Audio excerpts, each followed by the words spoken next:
So here we have my FPGA after being flashed with the bit string for this project.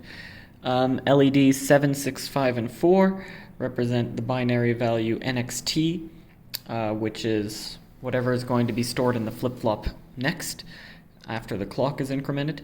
And LEDs 3, 2, 1, and 0 show what is currently stored in the flip-flop now.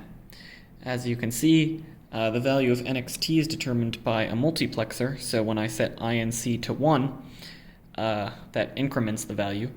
That sets NXT to Q plus 1. So as you can see, the current value of Q is 0, the next value would be 1, and we can see that now. Now that I increment it, current value is 1, next value would be 2. Current value is 2, next value is 3, and so on. And we can do that all the way up to value 15, after which it overflows back to 0. At the same time, because it is a multiplexer, if we set both INC and CLR to 1, the value just remains the same, clock over clock. As you can see, NXT is just the same thing as Q. It's just going to load the same value over and over again.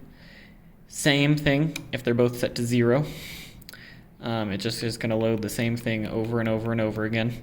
But if we set it CLR to 1 at any point and leave INC at 0, the next value, as you can see, is just 0. This immediately reloads on the next clock cycle all zeros back into the flip-flop. INC and CLR are linked to this switch and this switch respectively for this circuit using the constraints file.